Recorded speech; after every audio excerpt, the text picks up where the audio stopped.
Dans Psaume 132,4, David ne pensait pas à un édifice terrestre. Il désirait construire la maison de Dieu, en se laissant guider par le plan divin lui-même, qui était une ombre de la véritable maison spirituelle que le Seigneur Jésus-Christ est en train de construire.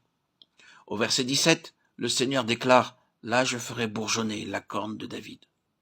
David est un type du Seigneur Jésus. Le mot corne désigne le Messie, loin de Dieu. David commençait ainsi à comprendre qu'il y aurait une grande révélation du Seigneur Jésus dans sa propre maison. C'est seulement lorsque nous venons à la maison de Dieu que notre faim pour lui est entièrement satisfaite. C'est là que nous trouvons une grande joie au milieu du peuple de Dieu, en dépit de toutes nos épreuves, de nos persécutions et de nos afflictions. Ceux qui prennent part à l'édification de la maison de Dieu avec un cœur bien disposé reçoivent en partage une joie abondante et le privilège d'une communion véritable. Il en est dont le plaisir se limite à chanter au cours des réunions. D'autres ont des aspirations encore moins élevées. Aucun d'entre eux ne participe à la construction. Ils seront facilement scandalisés et leur joie ne durera pas. Le psaume 133 nous montre comment partager la plénitude de Dieu. Nous sommes frères dans le Seigneur, sous la direction duquel nous nous assemblons. Aaron était le grand prêtre, mis à part pour le service de l'Éternel. On versa en abondance sur sa tête de l'huile d'onction spécialement préparée, qui coula jusque sur les extrémités de ses vêtements. Le Seigneur Jésus-Christ, qui est la plénitude de Dieu, est notre grand prêtre par excellence. Il reçoit de l'Esprit Saint une onction perpétuelle, qui ne connaît aucune limite. À mesure que nous nous plaçons sous sa direction, cette onction vient sur nous, pour nous donner l'unité de l'Esprit, dans le lien de la paix.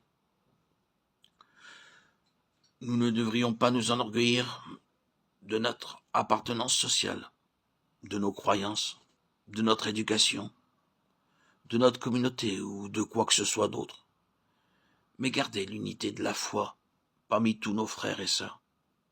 Ainsi, la vie du Seigneur Jésus-Christ entrera à flot en nous, sans aucune entrave, et nous donnera notre part dans l'édification de son Église, la Tzion céleste. C'est là que le Seigneur ordonne la bénédiction de la vie pour l'éternité. Une Église bénie partage la plénitude de Dieu. L'Esprit doit croître dans l'Église tout entière. Voici, bénissez l'Éternel, vous, tous les serviteurs de l'Éternel, qui vous tenez durant les nuits dans la maison de l'Éternel. Élevez vos mains dans le lieu saint et bénissez l'Éternel. Psaume 134, 1, 2.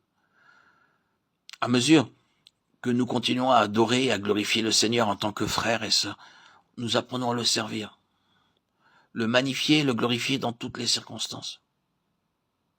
Ceci est une manifestation du dessein pour lequel Dieu nous a sauvés. Les psaumes nous guident, degré après degré. Les psaumes nous enseignent à servir notre Seigneur, pour lui-même, et non pas en vue d'une récompense. Il y a une grande joie dans un tel service du Seigneur. Puisse-t-il nous accorder l'expérience décrite dans les 15 psaumes de degrés, et que notre part dans la plénitude de Dieu, avec le privilège d'être gardé sous la direction du Seigneur Jésus-Christ, puisse s'établir dans nos cœurs, dans nos vies.